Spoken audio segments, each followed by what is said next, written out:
Good morning to all of you. RBS महाविद्यालय के online platform पर आपका स्वागत है। जैसा कि हम लोगों ने कल की क्लास में देखा था स्टेप ग्रोथ पॉलीमराइजेशन और चेन ग्रोथ पॉलीमराइजेशन, ठीक है ना। तो स्टेप ग्रोथ पॉलीमराइजेशन को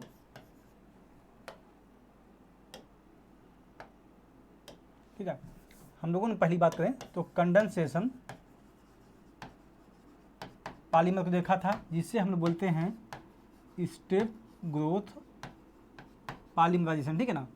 दूसरा हम लोग देखा था एडिशन पॉलीमराइजेशन, जिससे हम लोग बोलते हैं चेन ग्रोथ पॉलीमराइजेशन, ठीक है ना। तो इन दोनों में हम लोगों ने डिफरेंस भी देख लिया था कि कंडेंसेशन पॉली में हम लोग क्या करते हैं, दो मॉलिक्यूल होते हैं उसको कंडेंसेशन करते हैं। बेसिकली यहाँ पे लॉस ऑफ मॉलिक्यूल होता है। जैसे आप लोग कोई मोनोमर लेंगे, जब मोनोमर का हम लोग यहाँ पे पॉलीमराइजेशन कराते हैं तो इसमें क्या होगा, कंडेंसेशन में लॉस ऑफ मॉलिक्यूल होता है, ठीक है। लेकिन एडिशन पॉलीमर में क्या होता है, यहाँ पे लॉस ऑफ मॉलिक्यूल नहीं होता, यहाँ पे एडिशन ऑफ मोनोमर करते हैं। और एडिशन ऑफ मोनोमर का हमारा जो तरीका होता है ये आपके तीन तरीके हो सकते हैं, जिसमें आप देखेंगे पहला फ्री रेडिकल, दूसरा हो सकता है केटायन हो, और आपका एनायन हो सकता है, ठीक ना। तो तीन तरीके से हम फ्री एडिशन पॉलीमर को हम लोग देखेंगे, जिससे हम चेन ग्रोथ पॉलीमराइजेशन देखते हैं और कहते हैं। तो अब इन तीनों में से, ठीक है ना, हम लोग पहला पढ़ेंगे अब फ्री रेडिकल पॉलीमराइजेशन होता क्या है, ठीक है ना। इसको हम देखेंगे एडिशन पॉलीमर में कि आखिरकार एडिशन जो मोनोमर होते हैं कैसे ऐड होते हैं एक दूसरे से, और उनका जो मॉलिक्यूलर वेट होता है, जो मोनोमर का मॉलिक्यूलर वेट होगा वही उनका जो पॉलीमर का मॉलिक्यूलर वेट होगा वही होता है, ठीक है ना। तो ये चीज़ें हम लोग यहाँ पे देखेंगे, ठीक है। तब स्टार्ट करते हैं हम लोग का पहला आपका टॉपिक फ्री रेडिकल पॉलीमराइजेशन, ठीक है ना। ये कैसे होता है इसको देखते हैं पहले। जैसा कि हम लोगों ने देखा था step growth chain growth polymerization में, इसको इस पॉलीमराइजेशन को होने के लिए हमें तीन स्टेप चाहिए होता था। पहला आपका होता था इनिशिएशन, ठीक है। दूसरा आपका था प्रोपोगेशन, और तीसरा होता था आपका टर्मिनेशन, ठीक है। तो चेन ग्रोथ पॉलीमराइजेशन में हमें तीन स्टेप चाहिए होंगे हर एक के लिए। अभी तो फिलहाल फ्री रेडिकल के केस में देखेंगे हम लोग चीज़ें ये। तो हर एक स्टेप में जैसे आपको एनायनिक होगा, केटायनिक होगा, हर तीनों में मतलब तीनों चीज़ों में ये चीज़ें चलती रहेंगी, ठीक है ना। तो हम पहले देखते हैं इनिशिएशन। इनिशिएशन का काम क्या होता है कि जो मोनोमर अभी आपका इनएक्टिव फॉर्म में होता है, जैसे आप देखोगे मोनोमर कोई होगा तो आप लोगों ने भी ध्यान दिया होगा, जो स्टेप ग्रोथ पॉलीमराइजेशन था उसमें मोनोमर के लिए हम लोग एल्कोहल डाई एसिड कुछ ऐसे मॉलिक्यूल ले रहे थे, ठीक है ना। लेकिन चेन ग्रोथ पॉलीमराइजेशन में हम लोग बताया गया था कि कार्बन कार्बन बॉन्ड को हम लोग प्रीफर करते हैं, ठीक है ना। तो मोनोमर यहाँ पर हम लोग क्या लेते हैं, चेन ग्रोथ पॉलीमराइजेशन में कार्बन कार्बन डबल बॉन्ड रहता है, ठीक है ना। और यहाँ पे CH2 मान लीजिए हम लगा देते हैं फिलहाल अभी के लिए। तो ये आपका एथेन मॉलिक्यूल आपका बन गया, ठीक है ना।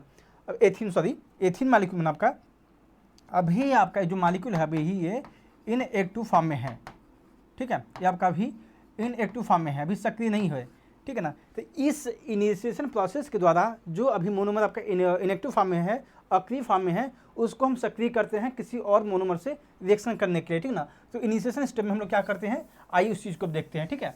तो इनिशिएशन स्टेप आपका हुआ पहला, ठीक है, फ्री रेडिकल में।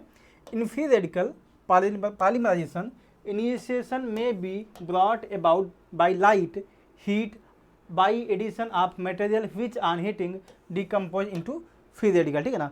तो हम लोग जो इनिशिएशन स्टेप होता है इसको करने के लिए हम लोग हो सकता है हम इसके लिए तरीके क्या क्या इस्तेमाल करते हैं, हीट करेंगे, हीट करने से हो सकता है, या फिर लाइट,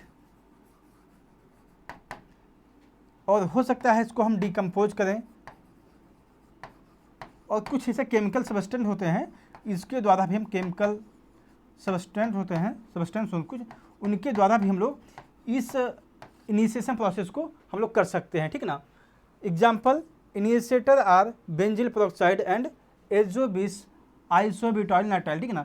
तो जो केमिकल का आपके कंपाउंड होंगे वो आपका बेंजिल पेरोक्साइड होता है एक, और आपका दूसरा होता है एजोबिस आइसोब्यूटाइल नाइट्राइल, ठीक है ना। तो ये दोनों जो केमिकल हैं किसी भी मोनोमर को एक्टिवेट करने के लिए काफ़ी होते हैं, ठीक है ना। तो ये कैसे टूटते हैं इस चीज़ को पहले देख लेते हैं हम लोग हैं। ये आपका बेंजिल पेरोक्साइड है, ठीक है ना। ये आपका क्या होगा यहाँ पे, ये आपका जब इस पर हम लोग हीट या फिर लाइट, ठीक है ना, इनकी उपस्थिति में जब इसकी रिएक्शन कर देंगे तो होगा क्या, यहाँ पे आप कार्बन डाइऑक्साइड देखोगे CO2 होगा, यहाँ पे भी आपका CO2 होगा, ठीक है ना। तो ये जो CO2 जो मालिक्यूल होंगे, दो मालिक्यूल CO2 वहाँ बाहर निकल जाएंगे और आपका ये आपका बेंजीन रिंग बनेंगे, ठीक है ना। यहाँ पे बेंजीन रिंग पे आपका फ्री रेडिकल एक बन जाएगा, ठीक है ना। तो बेंजीन रिंग बनती यहाँ पे है। अब देख रहे हैं यहाँ पे फ्री रेडिकल बन चुका है जो आपका अब ये एक्टिव फॉर्म में है। अब क्या होगा, कोई भी इस मोनोमर के साथ अगर रिएक्शन करता है तो उस मोनोमर को ये एक्टिवेट कर देता है, ठीक है ना। तो फिलहाल अभी देखेंगे आगे प्रोपोगेशन स्टेप में ये कैसे काम करता है। दूसरा आपका है ये जो 20 आइसोनाइट्राइल, ठीक है ना। तो आपका ये जो है ये आपका है। अब यहाँ पे क्या होगा, इसमें हम दो नाइट्रोजन मालिक्यूल है, दो नाइट्रोजन मालिक्यूल ये आपके बाहर निकल जाएंगे। सेम प्रोसेस में भी यही होगा, हीट या फिर लाइट, इनकी उपस्थिति में ये आपका ये मालिक्यूल जो है डिकम्पोज हो जाते हैं, टूट जाते हैं और यहाँ पे आपका नाइट्रोजन मालिक्यूल आपका बाहर निकल जाता है और इधर आपका ये आपका फ्री रेडिकल एक्टिव मालिक्यूल मिल जाता है जो ये मालिक्यूल है ये मोनोमर को एक्टिवेट करने के लिए काफ़ी होता है, ठीक है ना। तो अब इस चीज़ को हम प्रोपोगेशन स्टेप में देखते हैं आखिरकार ये मालिक्यूल कैसे मोनोमर को एक्टिवेट करता है, ठीक है ना। The initiation of polymerization in the presence of free radical is 2 step, ठीक है ना। इसका 2 स्टेप होता है। The first step is the dissociation of initiator to give free radical. जैसा देखा आप लोगों ने कि हम लोगों ने जो बेंजील पेरोक्साइड था और ये जो 20 आइसोनाइट्राइल था उनका हम लोगों ने डिकम्पोज किया हीट एंड लाइट के द्वारा। अब सेकेंड स्टेप में क्या होगा, the second step is the addition of free radical to monomer. अब सेकेंड स्टेप में क्या होगा, जैसे आप लोगों ने देखा था ये आपका बेंजील, ठीक है, ये आपका फ्री रेडिकल था। अब यही मॉलिक्यूल किसी भी मोनोमर के साथ क्या होगा, जैसे आपका ये मोनोमर हुआ, ठीक है ना, ये आपका इथीन, ठीक है, मोनोमर है। अब ये मॉलिक्यूल आपके पास है, मैं इसको इस तरीके से लिख देता हूँ C6H5, ठीक है, इस तरह लिख देता हूँ। अब क्या होगा, ये जानते हैं आपका ये एक्टिवेट है भैया, ठीक है ना, ये जो मोनोमर है आपका एक्टिवेशन फॉर्म में है। अब जब इससे रिएक्शन करेगा तो होगा क्या, ये जो मॉलिक्यूल है एक्टिवेट है और ये अगर इसको देखेगा तो ये भी अपना इलेक्ट्रॉन इसका टूट जाता है, ठीक है ना। तो होगा क्या यहाँ पे, अब यहाँ पे CH2 होगा, यहाँ पे आपका सिंगल बॉन्ड रहेगा ही, एक बॉन्ड जब ब्रेक करता है तब के 2 इलेक्ट्रॉन निकलते हैं, तो इस प्रकार से इसके यहाँ पे 2 इलेक्ट्रॉन हो जाएंगे, ठीक है ना। अब नेक्स्ट पार्ट में क्या होगा, यहाँ पे भी इलेक्ट्रॉन है तो ये होगा कुछ इस तरह C6H5 और यहाँ पे CH2 और CH2 इस प्रकार से बॉन्ड बन जाएगा और एक अभी जो फ्री रेडिकल का जो इलेक्ट्रॉन बचेगा वो इस कार्बन मॉलिक्यूल के पास रहेगा ही, ठीक है ना। अब हम नेक्स्ट अगर मोनोमर ऐड करेंगे तो वापस यही मोनोमर उससे जुड़ जाएगा और वहाँ पे भी आपका ये फ्री रेडिकल का जो इलेक्ट्रॉन है वो बचा रहता है, ठीक है ना। तो इस प्रकार से पूरी ये प्रोपोगेशन की स्टेप चलती रहती है, ठीक है ना। तो आगे हम देखते हैं इस चीज़ को, यहाँ पर देख लीजिए initiation in the presence of the free radical, ये आपका हुआ, ये आपका बेंजीन थी जो आपका फ्री रेडिकल फॉर्म में हो गई है। अब हम देख रहे हैं ये आपका बिनाइल, ठीक है, ये आपका बिनाइल मोनोमर है, ठीक है। एक चीज़ समझ लीजिएगा CH2 और इस प्रकार से अगर आपका लिखा है CH2 प्लस है, ठीक है ना, इससे हम लोग बोलते हैं एलाइलिक, ठीक है। अगर यही चीज़ें अगर इस प्रकार से लिखी होती हैं CH2 और इसके आगे कुछ लिखा हुआ है तो आपका इससे बोलते हैं हम बोलते हैं बिनाइल, ठीक है ना। तो आपका बिनाइल है, ये आपका बिनाइल है और जो हम अगर मान लीजिए कुछ इस प्रकार से कार्बन लगा होता और उसके पास चार्ज होता तो उसे एलाइलिक बोलते हैं, ठीक है ना। तो फिलहाल ये चीज़ हम लोग समझिएगा बाद में। अब यहाँ देखते हैं बिनाइल मोनोमर। अब यहाँ पे आप देख रहे हैं जो बेंजीन का फ्री रेडिकल है, अब इसके साथ ही रिएक्शन करेगा तो रिएक्शन किया क्या हुआ देख रहे हैं आप लोग, फ्री रेडिकल बना एक्टिव स्पीसीज का मोनोमर का, ठीक है ना। अब ये मोनोमर जो आप देख रहे हैं एक्टिवेटेड फॉर्म में आ गया है। अब नेक्स्ट मोनोमर जब इसमें ऐड करते हैं तो आपस से रिएक्शन प्रोपोगेशन का इस रिएक्शन का होता रहता है, ठीक है ना। अब यहाँ पे देखते हैं पहले initiation in the presence of sunlight और हीट, ठीक है ना। इसको हम देखा था initiation in the presence of free radical देखा था।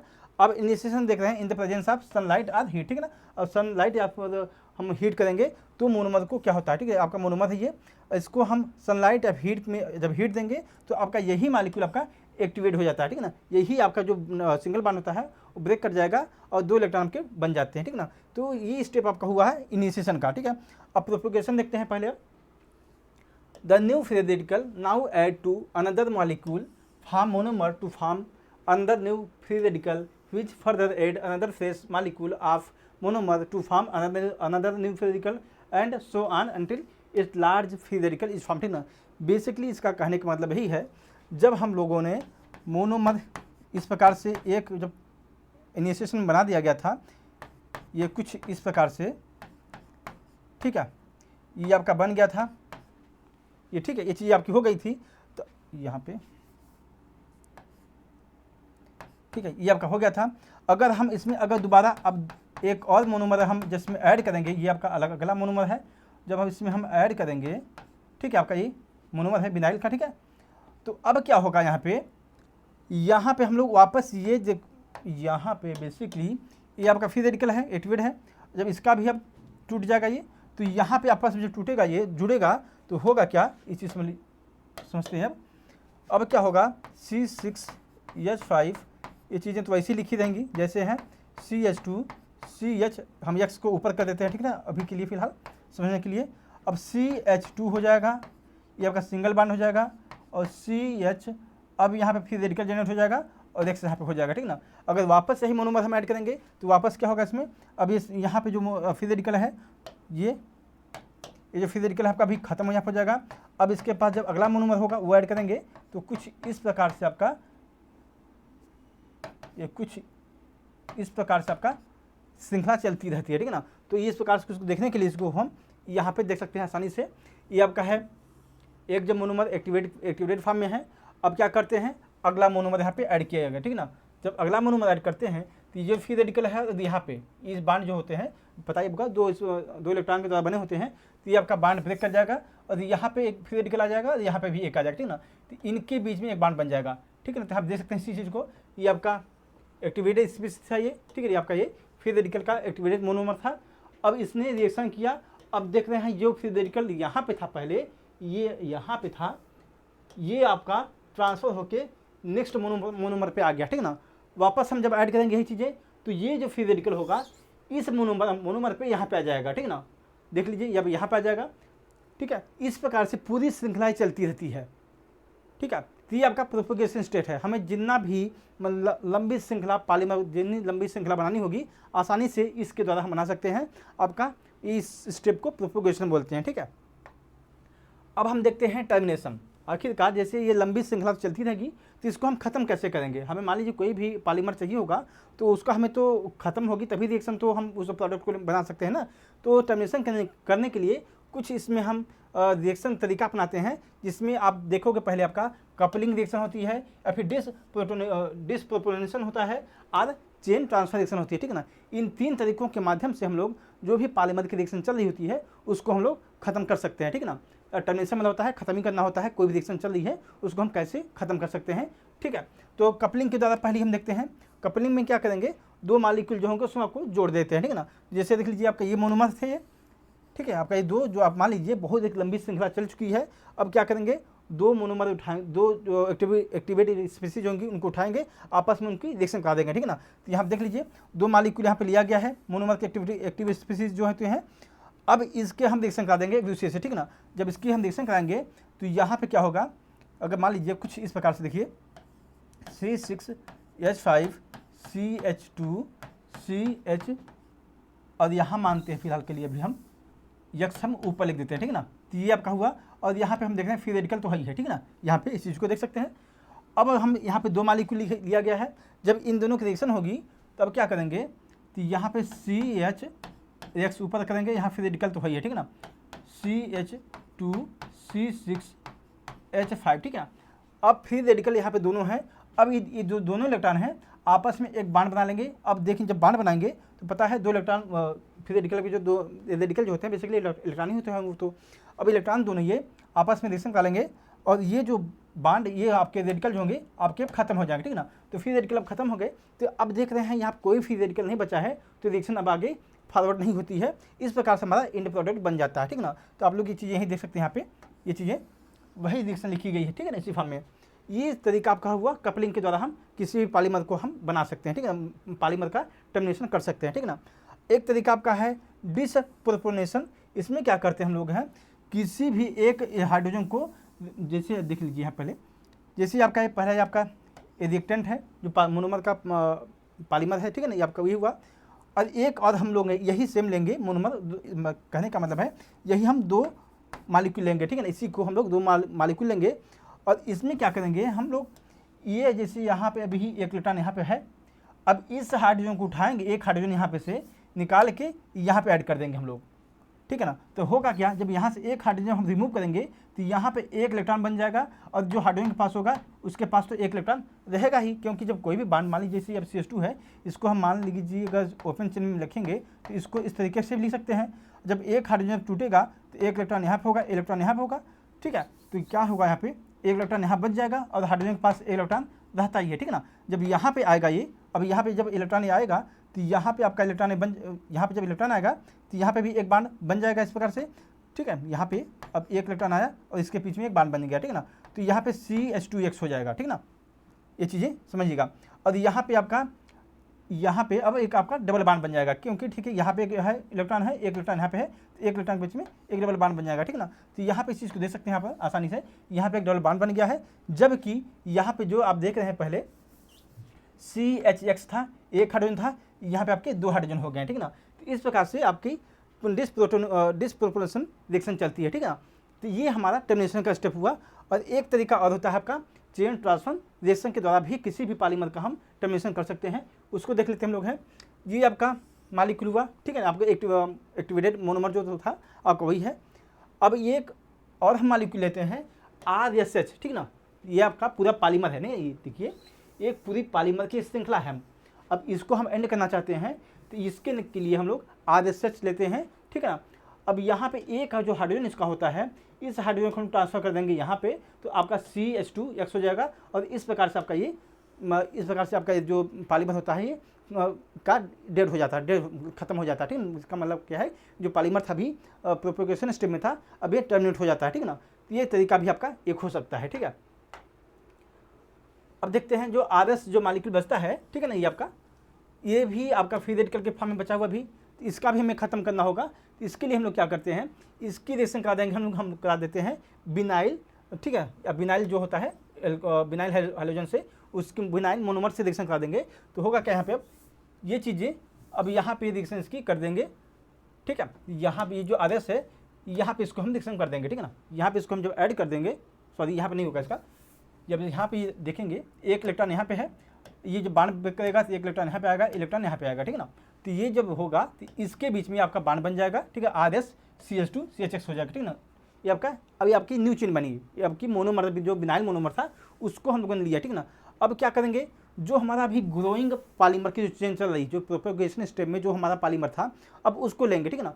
ये आपका ये जो लंबी श्रृंखला दिख रही है आपको, ये पूरी यहाँ से यहाँ तक ये जो हम पॉलीमर प्रोपेगेशन स्टेप में जो बना रहे हैं वो है, और जो ये वाला है, ये चीज़ें आपकी हैं, वो हम अभी यहाँ से बनाएंगे, ठीक है ना।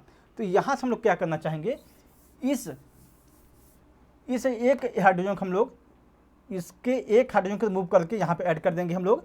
तो इस प्रकार से भी आपका ये डेड हो सकता है, ठीक है ना। तो कुल मिला के चेन ट्रांसफर सिस्टम में हम लोग करते हैं क्या है, इलेक्ट्रॉन का ट्रांसफर कर देते हैं एक साइड से दूसरी तरफ, ठीक है ना। तो यहाँ पे भी सेम वही प्रोसेस करें हम लोग। यहाँ पे क्या होगा, यहाँ पे जो ग्रोइंग चेन आपकी दिख रही है, ग्रोइंग चेन दिख रही है, यहाँ पे हम लोग बेसिकली करेंगे क्या, एक हाइड्रोजन यहाँ से उठाएंगे और इसको यहाँ पे ऐड कर देंगे, ठीक है ना। तो होगा क्या, अभी जो यहाँ पे एक्टिव स्पीसीज जो दिख रही है आपकी, जो सक्रिय पॉलीमर का प्रोपेगेशन स्टेप वाला पॉलीमर जो दिख रहा है आपको भी, ये अब ये डेड हो जाएगा, ठीक है ना। आपका ये डेड हो जाएगा और आपका जो पॉलीमर बनना था आपका वो बन जाता है, ठीक है ना। लेकिन एक चीज़ देखेंगे हम लोग, अब ये जो मोनोमर बनता है आपका एक्टिव स्पीसीज रहता है, लेकिन क्योंकि हमें जो डिजायर्ड प्रोडक्ट था वो हमें मिल चुका है, तो बाकी ये चीज़ें आसानी से हम रिमूव कर सकते हैं, या फिर इसको हम वापस कपलिंग रिएक्शन द्वारा इसको टर्मिनेशन इसका हम लोग कर सकते हैं, ठीक है ना। तो इस प्रकार से हमारा फ्री रेडिकल जो रिएक्शन होती है वो ख़त्म होती है, ठीक है।